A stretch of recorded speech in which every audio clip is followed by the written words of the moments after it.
దేవుడే మాకు తోడై మాకు అధిపతిగా నున్నాడు. మీ మీద ఆర్భాటము చేయుటకై బూరలు పట్టుకుని ఊదునట్టి ఆయన యాజకులు మా పక్షమున ఉన్నారు. ఇశ్రాయేలు వారలారా, మీ పితరుల దేవుడైన యెహోవాతో యుద్ధము చేయకుడి, చేసినను మీరు జయమందురు. అనేటువంటి యూదా రాజు ఇశ్రాయేలు రాజు అయినటువంటి యరొబాముతోనూ తన జనులందరితో చెప్పుచున్నటువంటి ఒక హెచ్చరికతో కూడినటువంటి మాటలుగా ఇక్కడ మనం చూస్తాం. నా పక్షంగా ఉన్నారు అనే విషయం ఎలా తెలుస్తుంది? సౌలు అలాగే దావీదు వారి సందర్భంలో దావీదును గురించి రాయబడినటువంటి ఒక మాట, యెహోవా సౌలును విడిసి దావీదుకు తోడయ్యుండుట చూసి మరీ ఎక్కువగా భయపడెను అనేటువంటి మాటను మనం చూస్తాం. దావీదుకు తోడయ్యుండుట సౌలు చూశాడంట. ఎలా చూశాడు?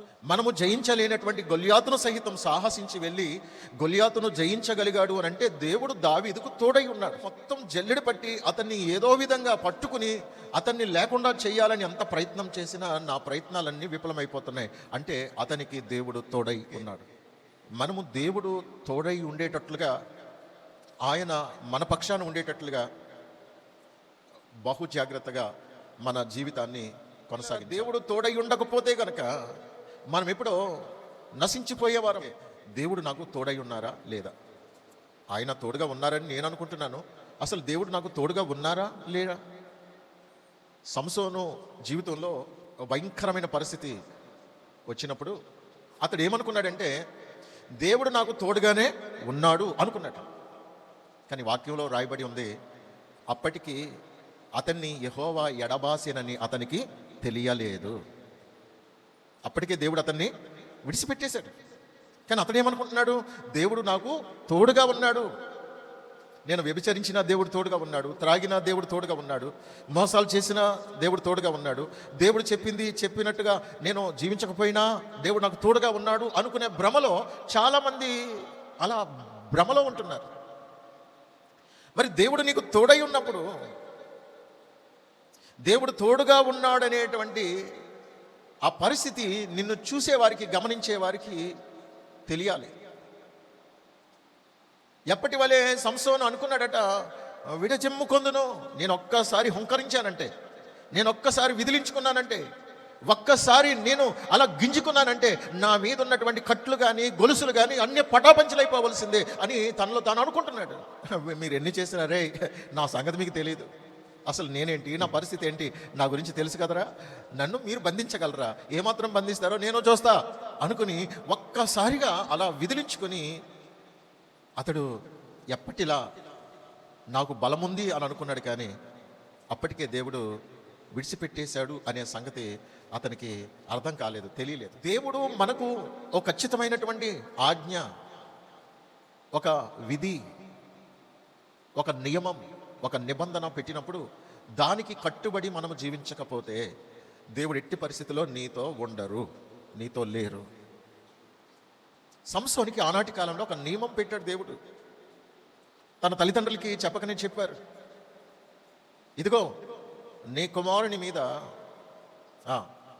క్షౌరపు కత్తి వేయకూడదు, ద్రాక్షారసం పుచ్చుకోకూడదు. దేవుడు చెప్పినటువంటి మాటల ప్రకారం ఏవైతే ఆజ్ఞలు, విధులు, కట్టడలు, ఇది చేయాలి ఇది చేయకూడదు అనేటువంటి ఆంక్షలు ఉన్నాయో వాటన్నిటికీ కట్టుబడి జీవించాలి. అలా జీవించని పక్షంలో దేవుడు అతన్ని విడిచిపెట్టేస్తారు.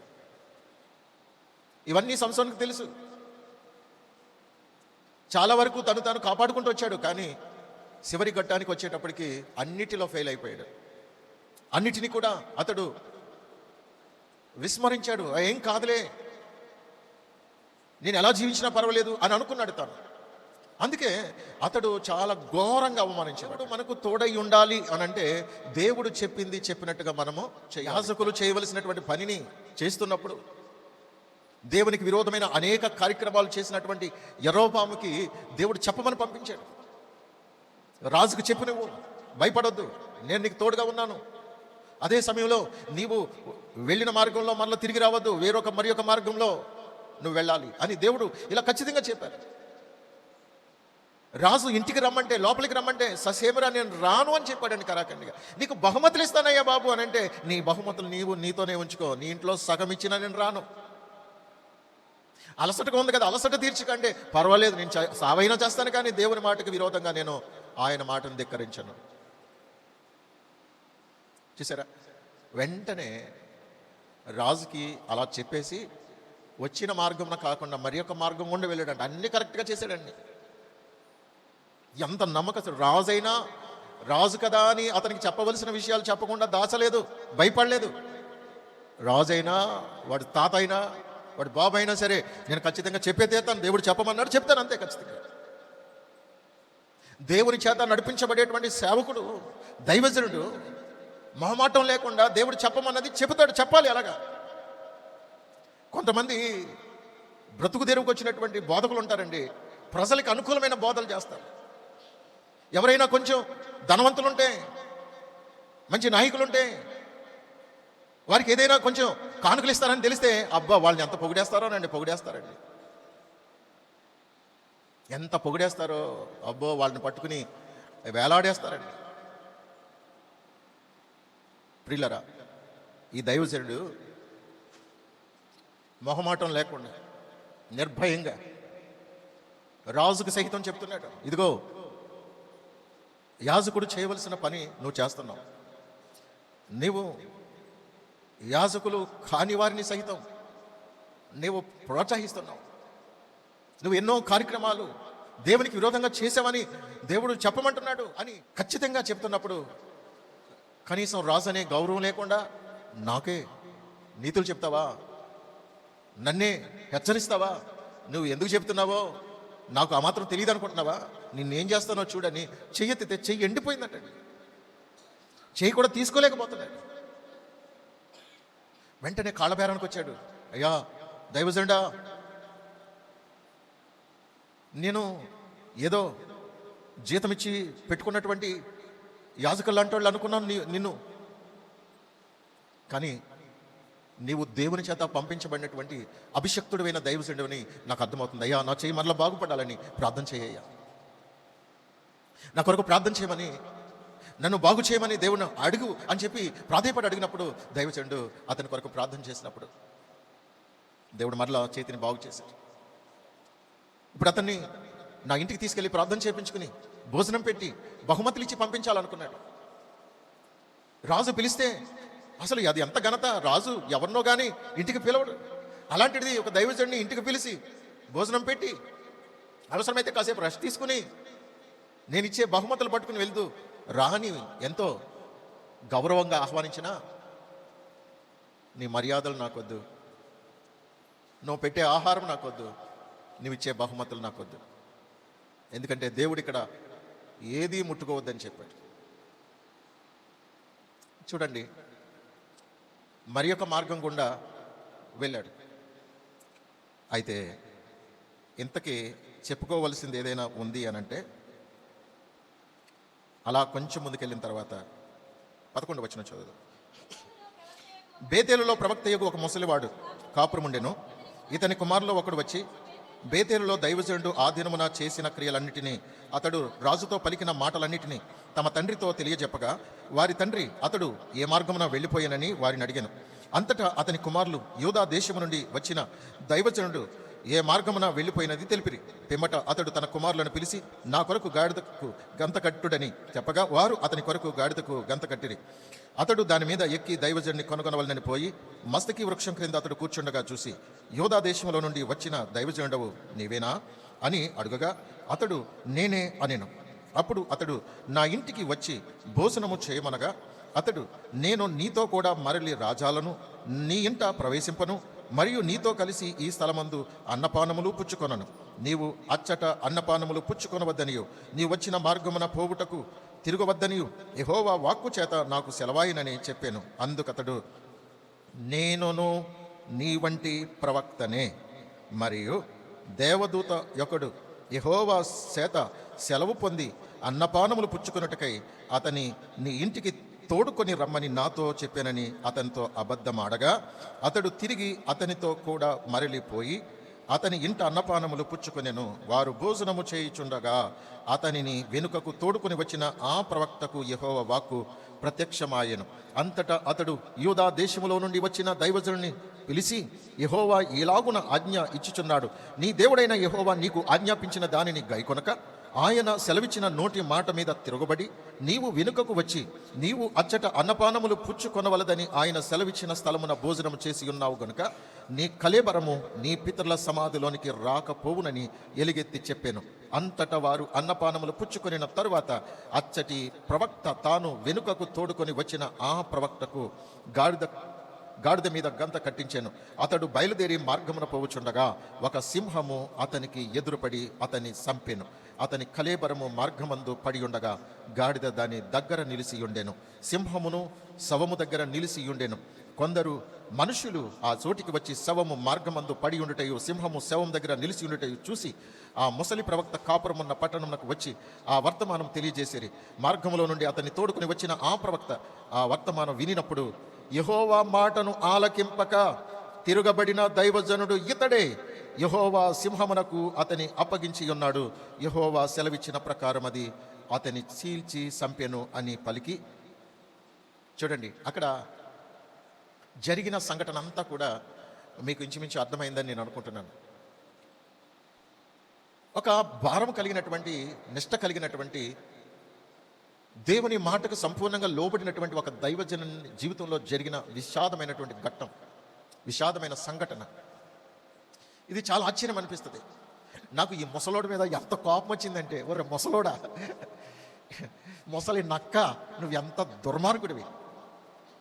ఇప్పుడు ఏమంటున్నాడు చూడండి, ఇదిగో దేవుని మాట వినకుండా చేసినవాడి పరిస్థితి ఎలాగైపోయిందో చూడండి. అతడే ప్రవశిస్తున్నాడండి. వీడు ఒక అబద్ధ ప్రవక్త, ముసలి నక్క. కానీ ఆ దైవజనుడు ఎంత ఎంత చక్కగా రాజు దగ్గర నుంచి కూడా తప్పించుకుని వచ్చేసాడండి. రాజు దగ్గర నుండి కూడా తప్పించుకుని వచ్చేసాడండి. నీ బహుమానాలొద్దు, నీ రాజభోజనం వద్దు, నాకు దేవుడు ఇక్కడ ఏది ముట్టుకోవద్దన్నాడు, బేతేలులో ఏది ముట్టుకోవద్దన్నాడు. ఆయన చెప్పింది చేయడం నాకు అలవాటు అని రాజు దగ్గర రాజు యొక్క అభిమానాన్ని కూడా కాదనుకుని, రాజు యొక్క బహుమానాలు కూడా కాదనుకుని, తనకు ఎంత అలసట ఉన్నా ఇక్కడికి వచ్చి మస్తకి వృక్షం కింద అయినా అలసట తీర్చుకుంటున్నాడు. కానీ రాజగృహంలో ఎంతో చక్కటి, అప్పట్లో ఇప్పుడంటే ఏసీ గదులు, అప్పట్లో చల్లగా ఉండటానికి రాజులకి ఓ ప్రత్యేకమైన ఏర్పాట్లతో కూడినటువంటి గదులు ఉండేవి. అలాంటి స్థలంలో నువ్వు అలసట తీర్చుకుంది కానీ రా అని చెప్పినా సరే ఇతడు వినకుండా వచ్చి ఆరు బయట మస్తకి వృక్షం కింద అయినా అలసట తీర్చుకుంటున్నాడు. ఆకలితోనైనా అలమటిస్తున్నాడు. కానీ దేవుని మాటని ఏమాత్రం కూడా ధిక్కరించకుండా ఎంతో నమ్మకత్వాన్ని కాపాడుకుంటూ మరి యొక్క మార్గంలోనే వెళ్తున్నాడు. వచ్చిన మార్గంలో వెళ్ళట్లేదు, పాత మార్గంలో వెళ్ళట్లేదు, క్రొత్త మార్గంలోనే వెళ్తున్నాడు. దేవుడు చెప్పిందే చేశాడు. కానీ ఇతన్ని మోసగించడానికి ఒక ముసలి ప్రవక్త వచ్చి ఎంత తేలిగ్గా మోసగించేశాడండి. చాలామంది ఏమనుకుంటారంటే, ఏ పాస్టర్ గారైనా ఒక్కరే, ఏ పాస్టర్ గారైనా ఒక్కరే, ఏ చర్చ్ అయినా ఒక్కటే. అబ్బా, మీ తెలివి నాశనంగాను. చూడండి, ఈ ప్రవక్త, ముసలి ప్రవక్త వచ్చి చెప్తున్నప్పుడు ముందు వ్యతిరేకించాడు. లేదు లేదయ్యా, నా మీద అభిమానం ఉంటే ఉండుగాక, కానీ దేవుడు చెప్పాడు అసలు బేతేల్లో ఎక్కడా తీసుకోవద్దని చెప్పాడు. అన్నం కానీ పానం కానీ ఎక్కడా అసలు నువ్వు చేయి కడగొద్దని చెప్పాడు దేవుడు. అసలు ఎవరింటికి వెళ్ళొద్దని చెప్పాడు దేవుడు. కాబట్టి నేను నా మార్గాన్ని పోతున్నాను, నన్ను వదిలే అని అంటే ఏంటంటే, నేను ఎవరినో తెలుసా, నీ వంటి ప్రవక్తనేనయ్యా బాబు, నేను కూడా నీ వంటి ప్రవక్తనే. దేవుడు నాతో చెప్పాడు, ఇదిగో మీ బేతోలికి ఒక దైవజనుడిని పంపించాను, అతడు చాలా ఆకలితో ఉన్నాడు, కాబట్టి అతని ఇంటికి తీసుకొచ్చి భోజనం పెట్టమని దేవుడే చెప్తే నువ్వు వద్దంటావేంటి?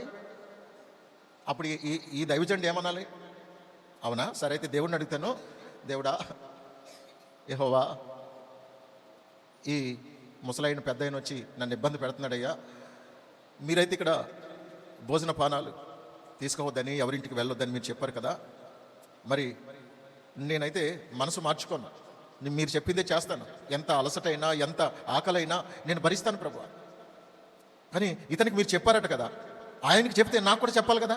మరి భోజనం చేయమంటావా, వద్దంటావా, వెళ్ళమంటావా, లేకపోతే నా దారిని పొమ్మంటావా అని దేవుని అడగాలి కదా. అడగలేదు, వెంటనే నమ్మేశాడు. ఎందుకని?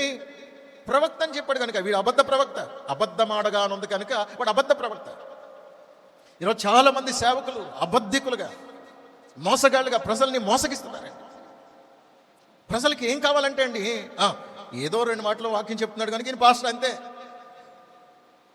ఆ పాస్టరు ఏం చెప్పినా అది వాక్యంలో అలాగుందా లేదా, ఇది దేవుడు చెప్పాడా లేదా, ఇదేం కాదు. దేవుడు ఇదిగో ఇదే యెహోవా వాక్కు అని చెప్పగానే సోదికి పరుగులు పెడతా ఉంటారు చాలామంది.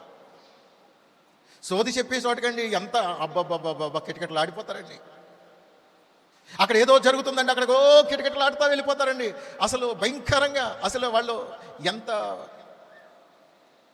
అమాయకులు అనుకోవాలా, మూర్ఖులు అనుకోవాలా, ఏమనుకోవాలండి వాళ్ళని? అబద్ధం ఆడగా నమ్మేశాడండి. అరే ప్రవక్త అంటున్నాడు కాబట్టి నిజమై ఉంటుంది అనుకున్నాడు, కానీ దేవుని అడగలేదు. మన విషయంలో దేవుడు ఏదైనా ఒకటి చెబితే అది అవునా కాదని దేవుణ్ణి మనము అడగాలి. నీతితో కూడినటువంటి అనుభవాల్ని అందరిలో ఒక ప్రత్యేకంగా బ్రతికేటట్లుగా దేవుడు మనల్ని ప్రత్యేకపరచాలని ఆశపడతాడండి. బైబిల్లో చాలామంది భక్తులు ఉన్నారు. సంసోనికి ఇచ్చినటువంటి ఆ నియమాన్ని ఎవరికి ఇవ్వలేదు. సంసోనికి దేవుడు ఖచ్చితంగా చెప్పాడు, తన తల్లిదండ్రులకు చెప్పాడు, అందరూ వేరు, సంసోను వేరు. నేను సంసోను ఒక ప్రత్యేకమైన వ్యక్తిగా నేను నియమించుకున్నాను. అతడు అందరిలాంటి వాడు కాదు. అతనికి నేను ఏదైతే ఆజ్ఞాపించానో అది జీవితాంతం పాటించమని చెప్పండి అని ఆ తల్లిదండ్రులకి చెప్తే వారు చెప్పారు, బాబు నువ్వు ఇలా ఇలా చేయాలని. కానీ సంసోను అన్నీ వ్యతిరేకంగా చేసుకుంటూ వచ్చాడు, దేవునికి విరోధమైనవే చేస్తూ వచ్చాడు. అందుకే అతని మరణం మనందరికీ హెచ్చరిక. ఇక్కడ ఈ యూదా దేశం నుండి వచ్చినటువంటి ప్రవక్త బేతేలులో రాజును సహితం కాదనుకుని అక్కడి నుండి చాలా సున్నితంగా తిరస్కరించి వచ్చేసాడు. రాజు ఇచ్చే ఒక ఉన్నతమైనటువంటి బహుమానాల్ని కూడా కాదనుకున్నాడండి. ఈ సేవకుడు ధనాపేక్ష కలిగిన వాడు కాదు, దేవుని మాటను ధిక్కరించేవాడు కాదు. ఈరోజు ప్రజలకు ఎలాంటి వాళ్ళు కావాలంటే అండి, మోసగాళ్ళు, అబద్ధం ఆడేవాళ్ళు, ఉన్నది లేనట్టుగా లేనిది ఉన్నట్టుగా జిమ్మిక్కులు చేసేవాళ్ళు కావాలండి. ప్రజలకి ఉన్నది ఉన్నట్టుగా బోధించే బోధకులు అక్కర్లేదు. ఎక్కడ జనం ఉంటే అక్కడికి పోతారండి. అక్కడ దేవుడు ఉన్నాడు అనుకుని, ఆ సేవకునికి దేవుడు తోడై ఉన్నాడు అనుకుని, ఆ ప్రాంతంలో దేవుడు ఉన్నాడు అనుకుని చాలామంది భ్రమపడతా ఉంటారు. కానీ ఇక్కడ చూడండి, దేవుడు ఎంతగా తోడై ఉన్నారో ఒక్కసారిగా దేవుడు వదిలిపెట్టేశాడు. నువ్వు నా మాట వినలేదు, నేను చెప్పింది నువ్వు చేయలేదు, కాబట్టి నేను నిన్ను విడిచిపెట్టేస్తున్నాను. నా మాట వినకపోతే పరిస్థితి ఎలా ఉంటుందో చూడండి అన్నట్టుగా దేవుడు ఒక సింహానికి ఆజ్ఞాపిస్తే సింహం వచ్చి చంపేసిందండి. అక్కడ గాడిద ఉంది, పక్కనే నిలిచింది. అసలు గాడిద పరిగెట్టేయాలండి, అసలు గాడిద కూడా అక్కడే ఉందండి. అది గాడిదని వదిలిపెట్టేసి మనిషిని చంపి దాన్ని తినకుండా, శవాన్ని తినకుండా, గాడిదని ఏమీ చేయకుండా అక్కడే నిలబడి ఉందంట. ఎందుకో తెలుసా? దేవుడు చెప్పాడు నాకు ఎలా చంపమని. ఇదిగో మీరు అందరూ తెలుసుకోండి, మీరు దేవుడి మాట వినకపోతే ప్రతి ఒక్కరికి ఇది ఒక హెచ్చరిక అని. అక్కడ ఎంత చక్కగా దేవుడు ఒక గుణపాఠాన్ని మనకు నేర్పిస్తున్నాడు చూడండి. ఈ ముసలి ప్రవక్త అంటాడు, ఇదిగో దేవుని మాట వినకపోతే ఇలాగే ఉంటుంది మరి అంటున్నాడు. అవునా, మరి నువ్వు అబద్ధమే ఎందుకు ఆడావురా పనికి మాలినోడా? నాకు ఎంత కోపం వచ్చిందంటే, ఇంత నమ్మకస్తుని, ఇంత భయభక్తులు కలిగిన వాడిని, ఇంత దేవునికి లోబడే వాడిని ఎంత పాడు చేసేసాడు చూడండి పనికి మాలినోడు. అబద్ధ బోధకుడు, అబద్ధ ప్రవక్త వీడు. ఈరోజు మనము కూడా దేవుని సేవకుడు ఎవరో, దేవుడు చెప్పేదేదో, దేవుడు చెప్పనిది ఎలా ఉంటుందో మనం గ్రహించకుండా, దేవుని అడగకుండా గుడ్డెద్దుల్లాగా ఒకవేళ ఎక్కడ పడితే అక్కడికి వెళ్తే ఎవరు చెప్పిందైనా అది దేవుడు చెప్పిందే అని అనుకుని భ్రమపడితే గనక మన జీవితాలు కూడా ఇలాగే మరణానికి, నరకానికి అప్పగించబడతాయి. జాగ్రత్త. నిర్మోహమాటంగా ఉండటం చాలామందికి నచ్చదండి. చాలామంది మొహమాటానికి ఏమైనా చేసేస్తారు.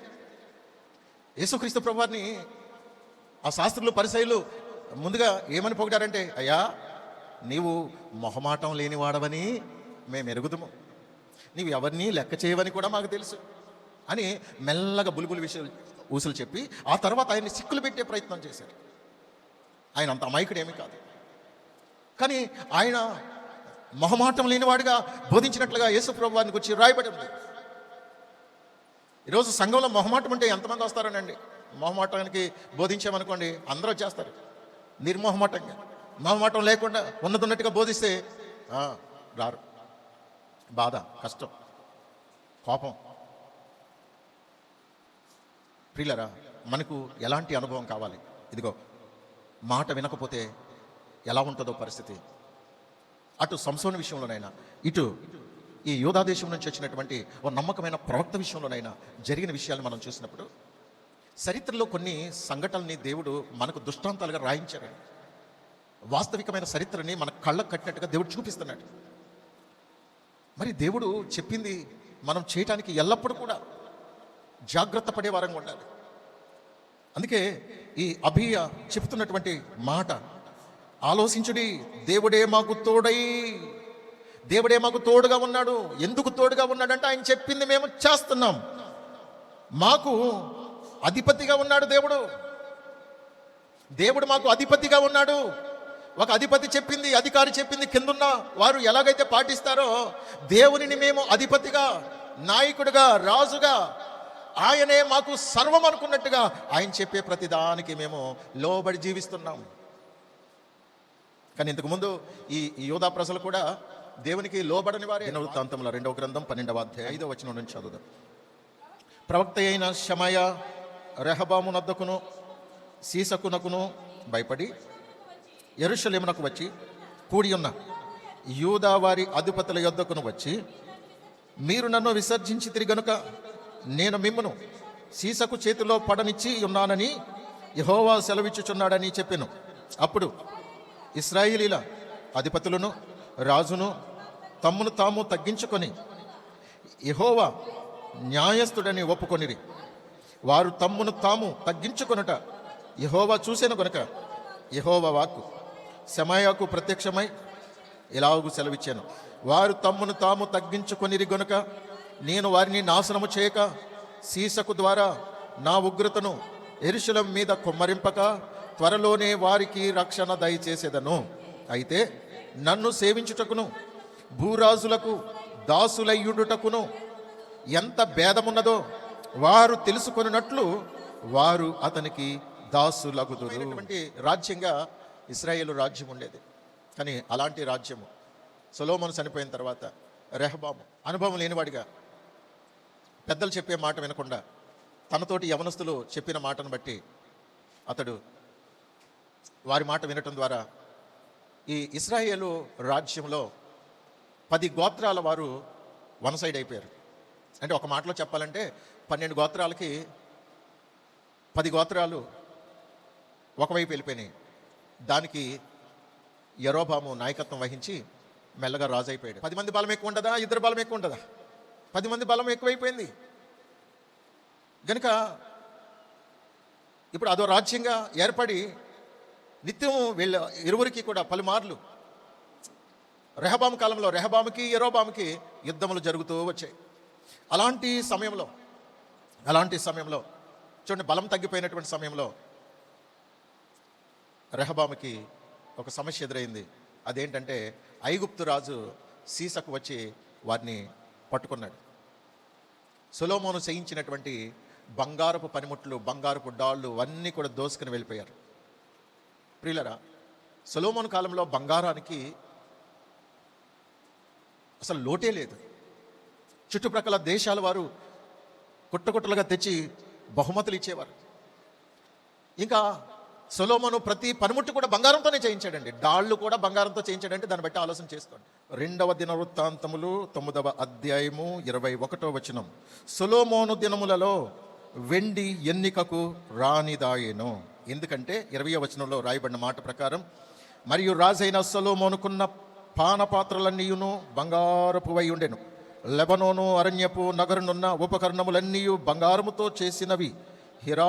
హీరాము యొక్క పనివారితో కూడా రాజు వాడలను తర్షీషుకు పోయి 3 సంవత్సరములకు ఒకమారు బంగారము, వెండి, ఏనుగు దంతము, కోతులు, నెమళ్ళు అను సరుకులతో వచ్చుచుండెను గనుక సొలొమోను దినములలో వెండి ఎన్నుకకు రానిదాయను. అంటే అన్ని బంగారంతోనే చేయించాడు గనుక సొలొమోను దినాల్లో అసలు బంగారము అతనికి చాలా చీప్గా అనిపించింది. మరి అలాంటప్పుడు ఇంకా వెండి అసలు ఎన్నికకే రాలేదంట. అది అసలు వాల్యూ లేనిదిగా, అసలు విలువ లేనిదిగా వదిలేశారట. అంటే అన్ని బంగారంతోనే చేయించాడు, వెండిని పక్కన పడేశాడు. ఎందుకండి, మనకు బంగారం ఉంది కదా, అన్ని బంగారంతోనే చేయిందాం అనుకున్నాడంట. అయితే దేవుని మాట వినకుండా వాళ్ళు ఎప్పుడైతే దేవునికి విరోధంగా జీవించారో, ఇప్పుడు ఐగుప్తు రాజు వచ్చి ఈ బంగారంతో చేయించిన డాళ్ళు, పనిముట్లు అన్నీ పట్టుకుని వెళ్ళిపోయాడండి. అంటే బంగారం ఇక లేదా, బంగారం అంతా పట్టుకుపోయారు. ఒకానొకప్పుడు వెండిని ఏమాత్రం కూడా లెక్క చేయనటువంటి వారి యొక్క రాజ్యంలో అసలు బంగారం అన్నదే కనపడకుండా పోయింది. ప్రియులరా, మనము దేవుని మాట వినకపోతే గనక మనం దేన్ని బట్టి అతిశయపడుతున్నామో అది మన నుండి దేవుడు దూరం చేసేస్తాడు, లేకుండా చేయగలడు. నువ్వు దేన్నైతే ముఖ్యం అనుకుంటున్నావో, ఏదైతే గొప్ప అనుకుంటున్నావో, ఏదైతే ప్రాముఖ్యం అనుకుంటున్నావో వాటిని లేకుండా చేసేస్తాడండి దేవుడు. అది ఎలా చేయాలో దేవునికి బాగా తెలుసు. చాలామందికి కొంచెం ఓ మంచి పరిస్థితులు వచ్చినాయి అంటే అసలు దేవుడిని లెక్క చేయరు, ఎవరిని లెక్క చేయరు, ఎవరిని పట్టించుకోరు. అసలు బంగారం ఉంది కనుక వెండిని పట్టించుకోలేదట, ఎన్నిక లేదట, అసలు అది అసలు అక్కర్లేదు అన్నట్టుగా పక్కన పడేశారండి వెండి. చూడండి, మనకి దేని మీద అయితే మక్కువ ఉంటుందో ఆ మక్కువ మీద ఇతరులని, ఎవరి మీద అయితే మక్కువ ఉంటుందో ఇతరులని మనము ఎన్నిక చేయము, లెక్క చేయము. వేస్ట్ గాడు, దాంతో మనకేంటి, వీడితో మనకేంటి అనుకుంటారు చాలామంది. పొగరు అనమాట. ప్రియులరా, చూడండి, దేవుని కూడా వీళ్ళు పక్కన పెట్టేశారు. అప్పుడు దేవుడు అనుకున్నాడు, వీళ్ళకి ఎలా కాదు, ఆట ఆడించాలి అనుకున్నాడు దేవుడు. ఎందుకంటే దావీదుకు దేవుడు మాట ఇచ్చాడండి. ఇశ్రాయేలు రాజ్యం వేరైపోయింది, దాని గురించి దేవుడు ఆలోచించట్లేదు. దావీదుకి మాట ఇచ్చాడు, నీ తర్వాత సింహాసనం మీద తప్పకుండా ఒకడుంటాడు, నీ సింహాసనం తరతరాలకు, నీ వంశానికి నేను రిజర్వేషన్ చేయించాను.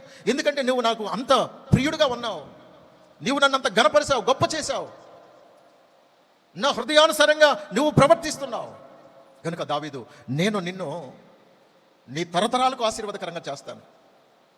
నీ రాజ్యంలో నీ వంశపు వాడే రాజుగా ఉంటాడు, వేరొకడిని ఎవ్వడిని రాజుగా ఉండనివ్వను.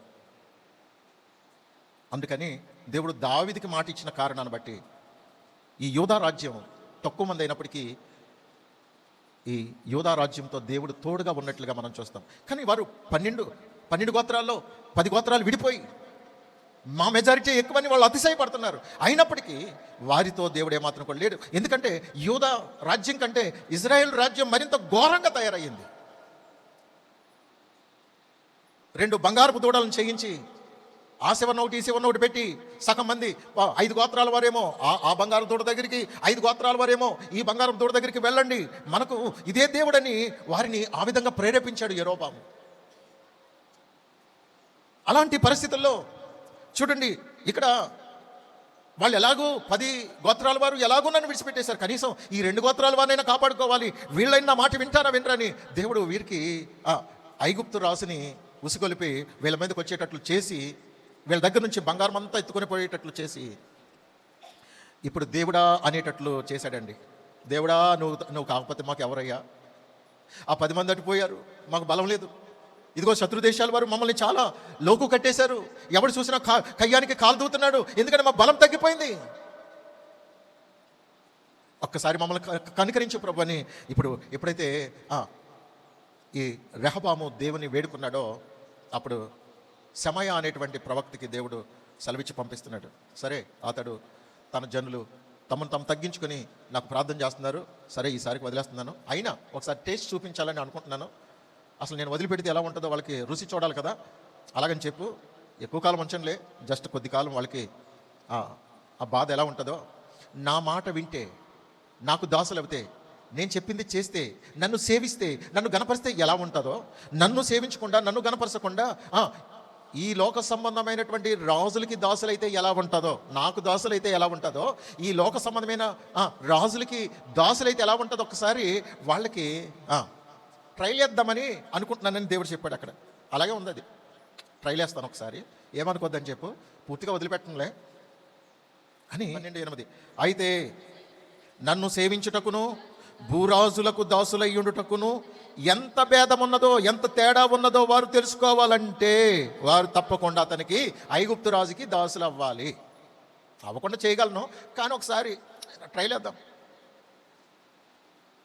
రుచి చూపించమంటారా? దేవుని మాట వినకపోతే ఎలా ఉంటుంది? చాలామంది ఇప్పుడు పెద్ద ఏమనుకుంటారంటే, నాకేం పర్లేదు, దేవుని మందిరానికి వెళ్ళకపోయినా పర్లేదు, వాక్యానుసారంగా జీవించకపోయినా పర్లేదు, ప్రార్థన చేయకపోయినా పర్లేదు, నాకు అన్నీ ఉన్నాయి అనుకుంటారు. జాగ్రత్త! ఎంత గొప్ప వ్యక్తినైనా దేవుడు నేల కనిపించేస్తాడండి. ఆయన ట్రైల్ వేసాడంటే మామూలుగా ఉండదు. ట్రైల్ వేయకుండా చూసుకోవాలంతే. ఒక్కసారి ట్రైల్ వేసాడంటే రుచి చూపిస్తే అప్పుడు బాగుంటుందండి. చాలామంది గర్విష్ఠులు అయిపోతున్నారండి, దుర్మార్గులు అయిపోతున్నారండి, మూర్ఖులు అయిపోతున్నారండి. నాకేం కాదులే, నేను బాగానే ఉన్నాను, నాకు ఎవ్వరు అవసరం లేదు, నాకు దేవుడు అవసరం కూడా లేదు, దేవుని ఆరాధించవలసిన అవసరం లేదు అనుకుని చాలా విచ్చలవిడిగా, చాలా మూర్ఖంగా దేవుడు అంటే లెక్క లేకుండా జీవిస్తున్నారండి. జాగ్రత్త! దేవునికి కోపం వచ్చిందా, ట్రైల్ వేస్తే కనుక, ట్రైలే అలాగుంటే కనుక ఇంకా రియల్గా ఎలా ఉంటుందో చూడు. బతిమాలుకోవటాన్ని దేవుడు చూసి, తను తగ్గించుకోవటం చూసి పోన్లే అనుకుని అలాగని అనుకోకూడదు. ఒకసారి ట్రైల్ వేయాలి వీళ్ళకి, లేకపోతే ఇదే అలవాటు అయిపోతుంది. జాగ్రత్తగా ఇవన్నీ గుర్తుపెట్టుకోండి. జీవితంలో ఎన్నడూ కూడా మీ పొగరు తలకెక్కకుండా చూసుకోండి అని దేవుడు వార్నింగ్ ఇవ్వడానికి ట్రైల్ వేసాడండి. బంగారం అంతా పట్టుకుపోయారు.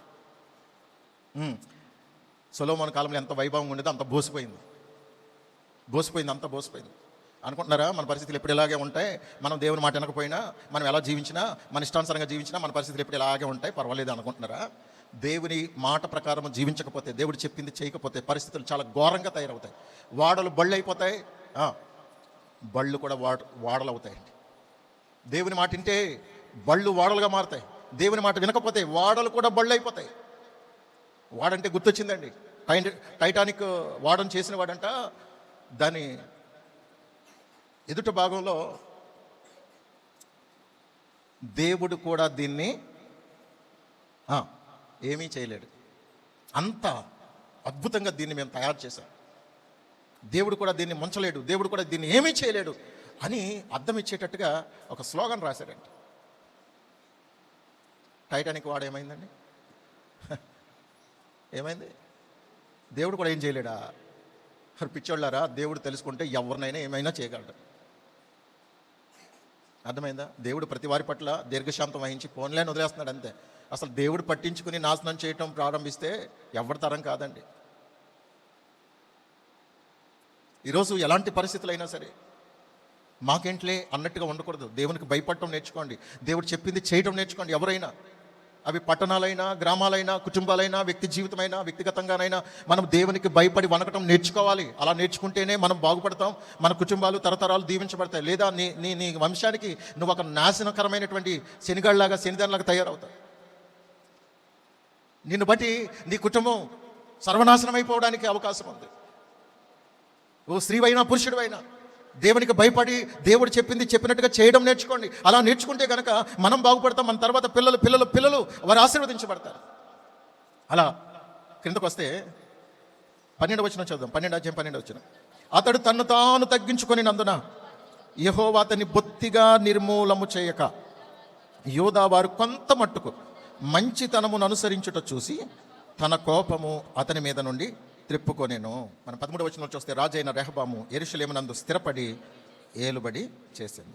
అంటే కొంచెం స్థిరపరచబడ్డాడు. ఇదివరకు బాగా సితుకుపోయాడు, బలహీనం అయిపోయాడు. ఇప్పుడు కొంచెం స్థిరపడ్డాడు. ఎందుకంటే దేవుని దగ్గర బతిమాలుకున్నాడు, పశ్చాత్తాపడ్డాడు.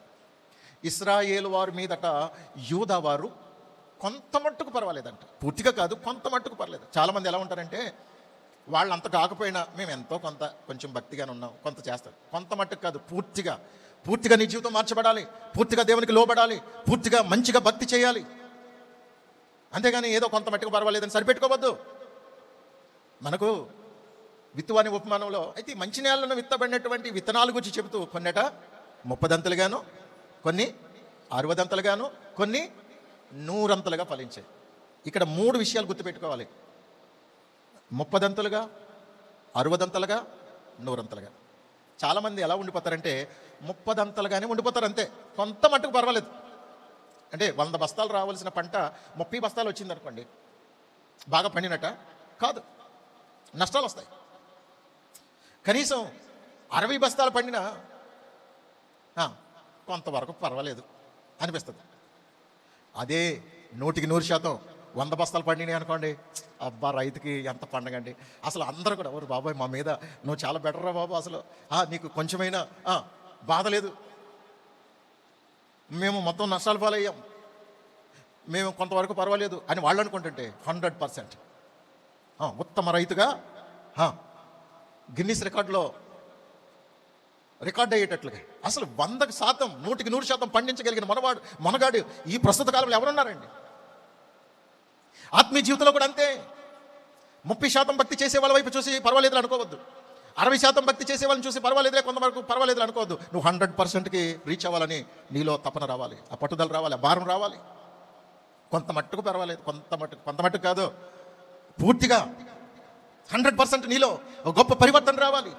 భక్తి విశ్వాసాల్లో, ప్రార్థనలో, పరిశుద్ధతలో, యథార్థతలో, నమ్మకత్వంలో, నీతిలో, మంచితనంలో, ప్రేమలో, ఆప్యాయత, అనురాగంలో అన్నింటిలో కూడా 100% నువ్వు సక్సెస్ అవ్వాలి.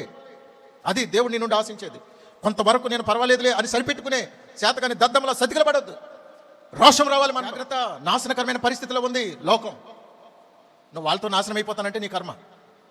కనీసం ఇది మొదలుకొని ఎప్పటి నుండి అయినా ఉపవాసం ఉండి దేవుని సన్నిధిలో ప్రార్థన చేయండి. నిన్ను బట్టి, నీ ప్రాంతం, మనల్ని బట్టి మన ప్రాంతం క్షేమంగా, ఆత్మీయంగా, ఆశీర్వాదకరంగా ఉండాలని ప్రతి ఒక్కరిలో భారం రాగలిగితే దేవుడు మీ జీవితాల్లో ఉన్నతమైన స్థితికి తీసుకుని వెళ్ళడానికి ఆయన ఆశపడుతున్నాడండి. నేను ఎలాగే ఉంటానంటే నేను ఎవరు బాగు చేయలేరు, దేవుడు కూడా వదిలిపెట్టేస్తాడు. అలా కాకూడదు. మనం ఇక నుంచి ప్రతి ఒక్కరు సాయంత్రం 8 గంటలకి, ఉదయం 5 గంటలకి మీ నెట్లు ఆన్ చేసి ప్రార్థన చేయడానికి సిద్ధంగా ఉండండి. ప్రతి కుటుంబంలో మీరు, మీ పిల్లలు, భార్య, భర్త, పిల్లలందరూ లేవండి, సోమరోళ్ళకి తయారవ్వద్దు. ప్రార్థన చేయండి. కుటుంబాల రక్షణ కొరకు, క్షేమం కొరకు, గ్రామ రక్షణ కొరకు ప్రార్థన చేయవలసిన భారం మన మీద. కొంతమంది అయినా ఫిల్టర్ అయ్యి దేవుని కొరకు నమ్మకమైన సాక్షులుగా దేవుని మహిమ కొరకు బ్రతకాలి. దేవుని మహిమ మన ద్వారా ప్రత్యక్షం కావాలి. ఆమేన్, హల్లెలూయా. దేవునికి మహిమ కలుగును గాక.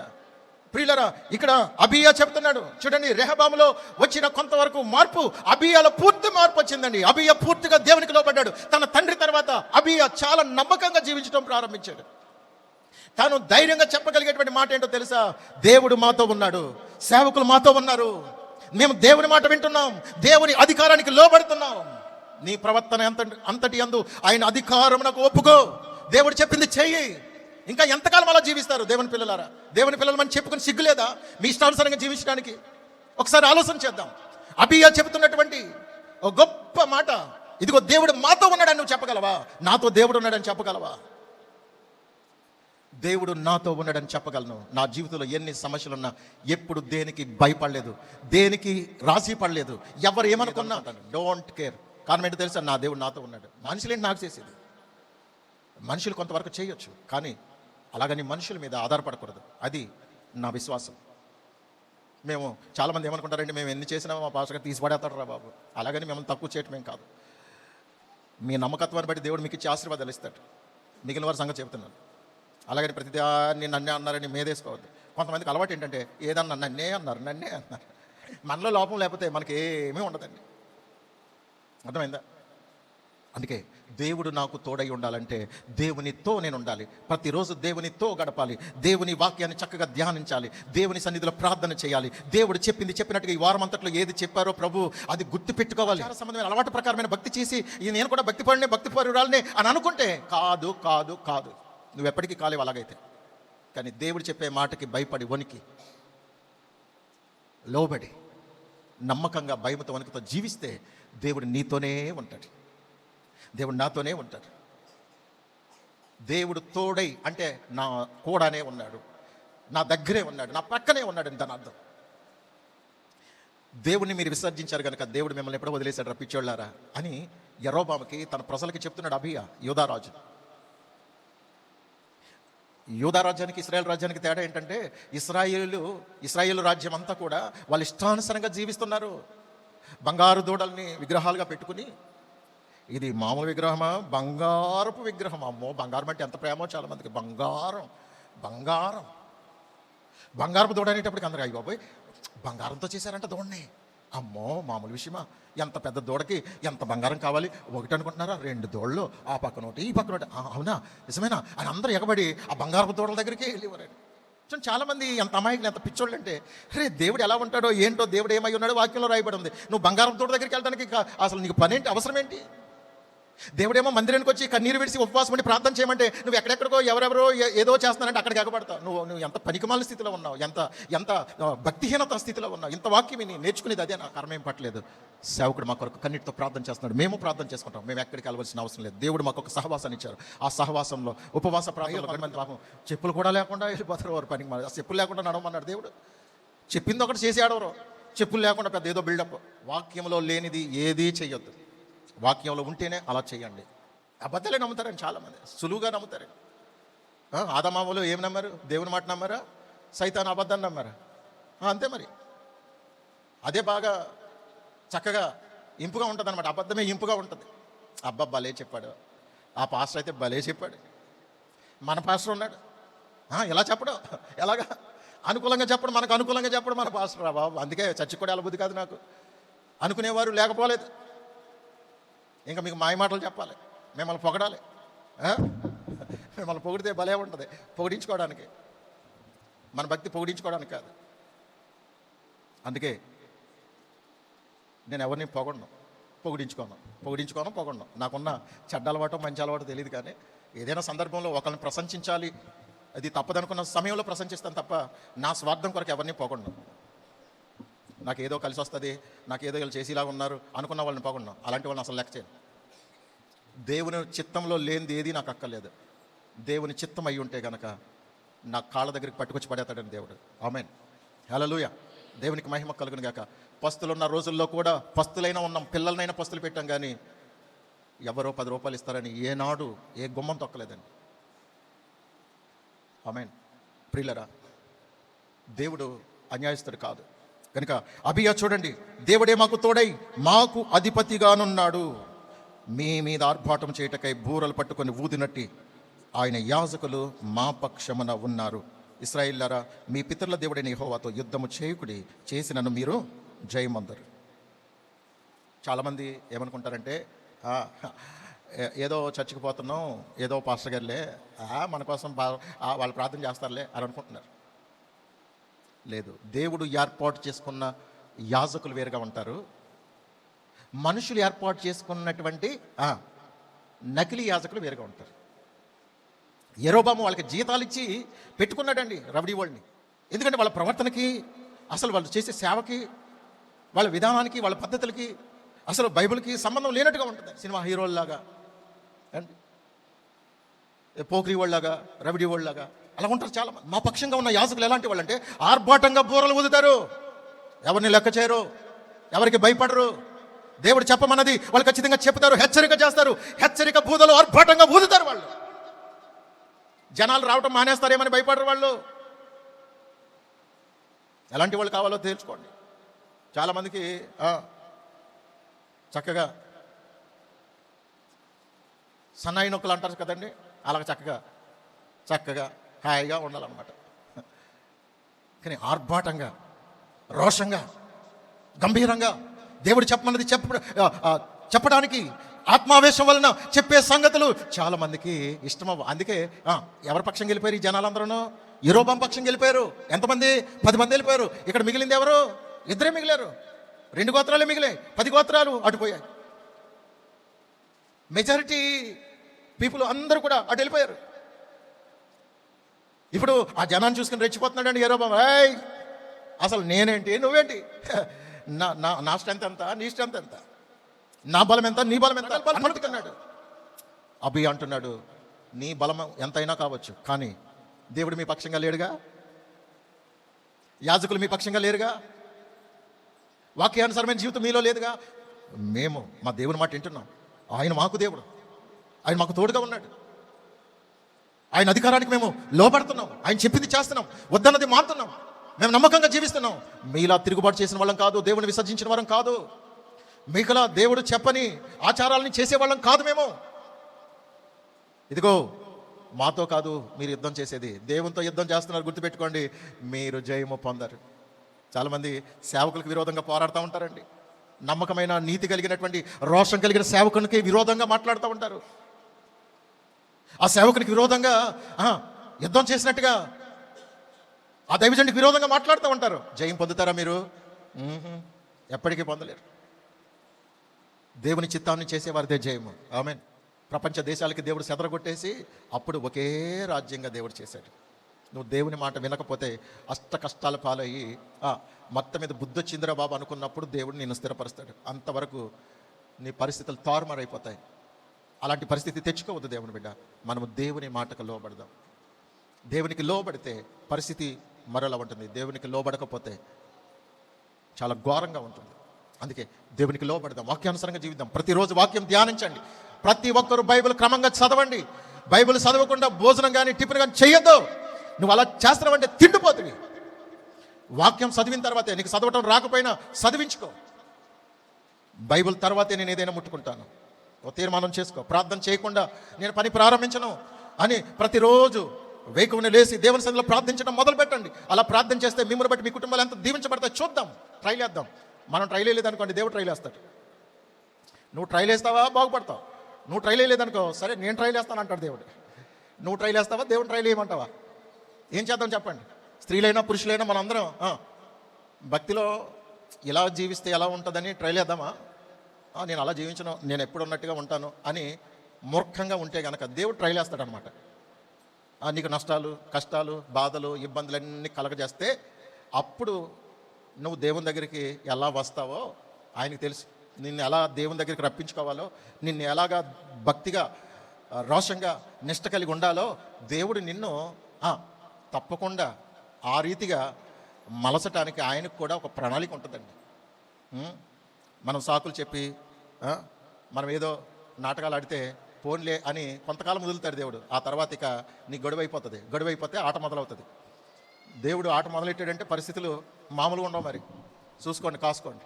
ఆ పరిస్థితి తెచ్చుకోకుండా దేవుని దగ్గర గట్టిగా, అంటే ఇంత స్ట్రాంగ్గా ఇవ్వకపోతే మామూలుగా ఉండదని దేవుడు అనుకున్నాడేమో. అందుకే ఈరోజు మనతో మాట్లాడుతున్నాం. మాకు ఏం పర్లేదు అనుకున్న పరిస్థితులు ఈ రోజున ఎలాగ మారిపోతున్నాయో చూడండి.